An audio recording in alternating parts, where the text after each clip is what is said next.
Ahmed Abdelrahman.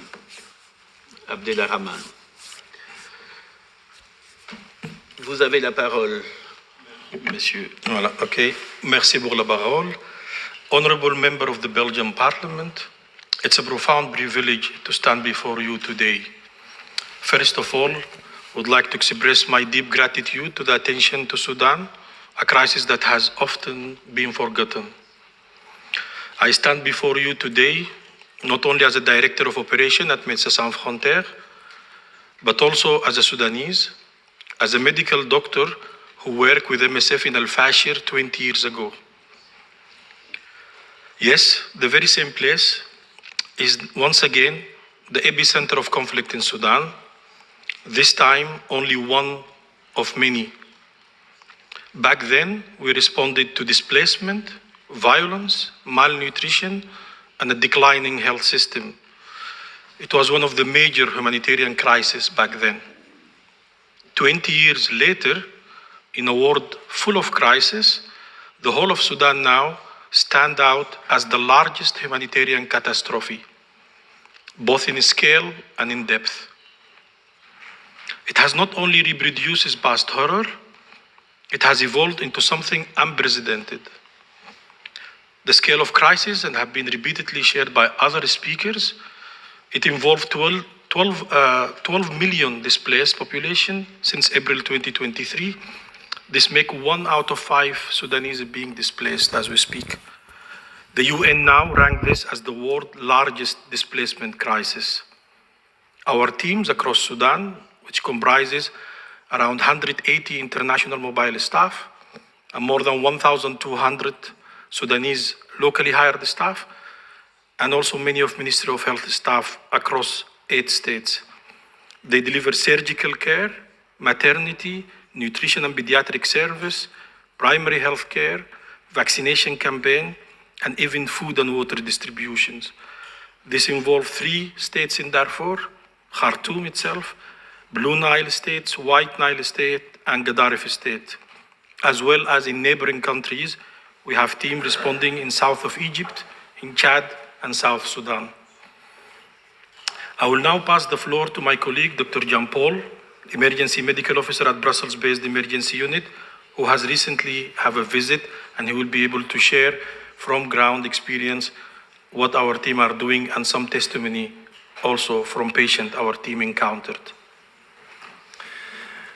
Mesdames et messieurs les membres de la Chambre, merci de me donner la parole aujourd'hui pour vous porter la voix de nos patients, les victimes du conflit au Soudan, et témoigner la réalité humanitaire à laquelle nous faisons face. Aujourd'hui, plus de 80% des structures de santé au Soudan sont non fonctionnelles. Malgré l'ampleur de nos activités, on a plus de 22 hôpitaux dans 8 États. Ce que nous voyons n'est que la pointe de l'iceberg. Entre janvier et juillet 2025, nous avons assuré plus de 500 000 consultations externes, plus de 120 000 passages dans des urgences, plus de 80 000 consultations prénatales et 14 000 accouchements. Mais au-delà des chiffres, ce sont les voix de nos patients qui doivent être entendues. Nous avons tout perdu. C'est la phrase que nous avons le plus entendue lors de nos entretiens avec des patients et des personnes dans des camps de déplacés et de réfugiés. La violence est d'une brutalité inouïe. Une femme nous a dit, quand ils sont venus, ils ont commencé à tirer sur les hommes et les garçons, même ceux qui avaient 3 ou 4 ans. Ils demandaient qu'on enlève les vêtements des enfants. Quand ils voyaient que c'était un garçon, ils le tuaient. Certaines personnes venaient la nuit pour violer les femmes et tout prendre, même les animaux.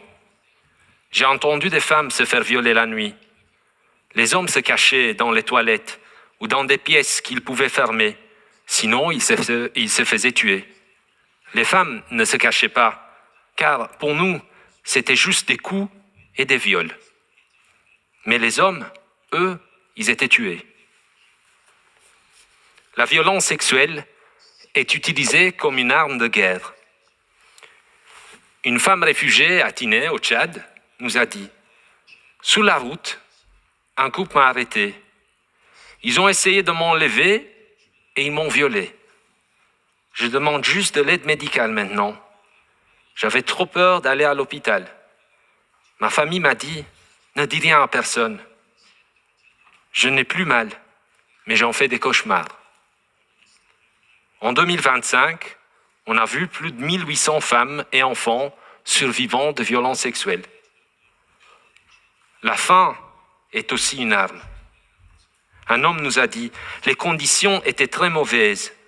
Il n'y avait pas de travail, aucun moyen de se procurer de la nourriture. Il n'y en avait plus de nourriture à El Fasher, ou alors elle était trop chère. Nous avions tellement faim que nous avons commencé à manger de l'ambaz, la nourriture des animaux. Juste avant la tombée d'El Fasher, 1 kilo de farine coûtait plus de $50. 1 kilo de sucre, $54. En 2025, on a hospitalisé plus de 8000 enfants de moins de 5 ans car ils allaient mourir de faim. L'eau, elle est aussi instrumentalisée. Dans le nord Darfour, des réservoirs d'eau à Golo et à Chagra ont été détruites, limitant l'accès à l'eau potable.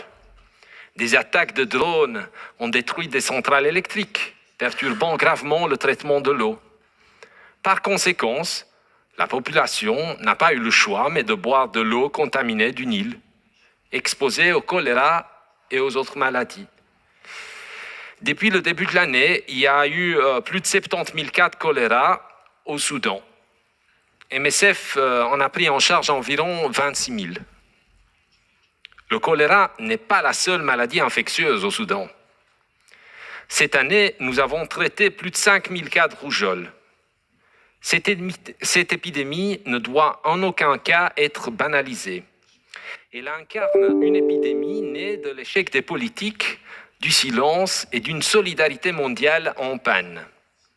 Aujourd'hui, le Soudan détient le triste record de la plus faible couverture vaccinale au monde. Seulement 48% des enfants en 2024 ont été vaccinés.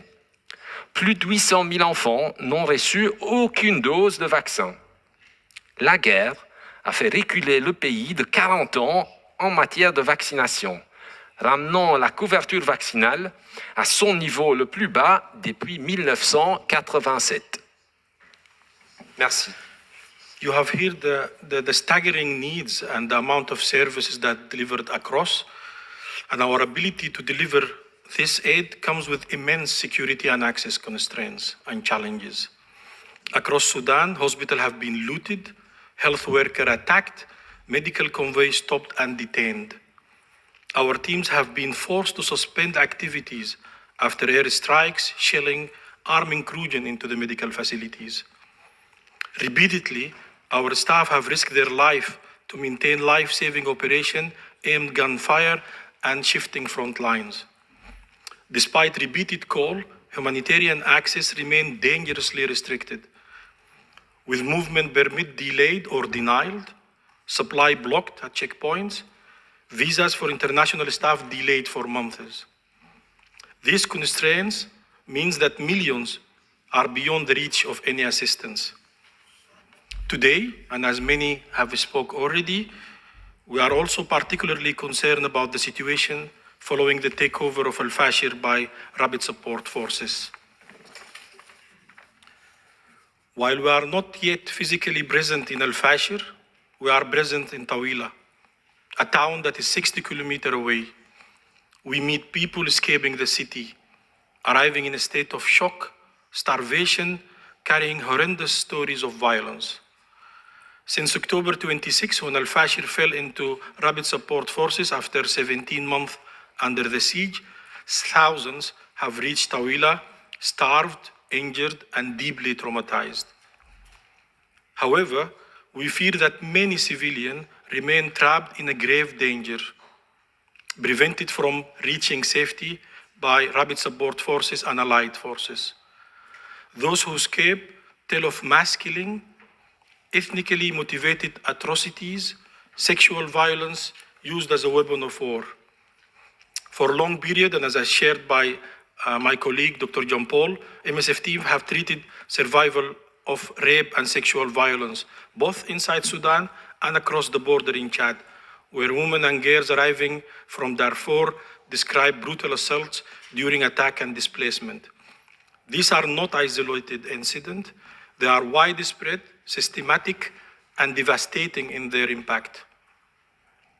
While North Darfur today is the epicenter of the conflict and rightly the focus of international attention, the situation in other areas of Sudan is equally alarming. In Kordofan, as have been shared by some other speakers, particularly Kadugli, Dalang, Ubaid, but many more, the suffering there remain invisible, beyond the reach of cameras and headlines. Entire communities are cut off. No access to health care, no food, no protection. Reports pointing to escalating violence and displacement, echoing the same pattern of atrocities that have been seen in many cities, in Khartoum, in Wad Madani, Al-Fashir, and many more. Unfortunately, the list is long. If the world failed to act now, this horror will be repeated again and again. Our calls goes to warring parties, spare civilians, allow them to reach safety, ensure unhindered humanitarian access and protection of medical mission, because even war has rules. To diplomatic stakeholders, including the Quads, use your leverage to stop the bloodbath. To Belgium and European Union, lead the effort to ensure respect of international humanitarian law, protect of civilian, and also sustain funding for life-saving operations. Honorable members, the crisis in Sudan is not historical. It's happening now. MSF is fully engaged, as well as other few actors, yet the suffering remains staggering, and the violence relentless. Access to aid dangerously constrained. Behind every statistics you hear today lies a real life, a child, a mother, a father. Each one depends on global solidarity. So let's be that solidarity. Thank you.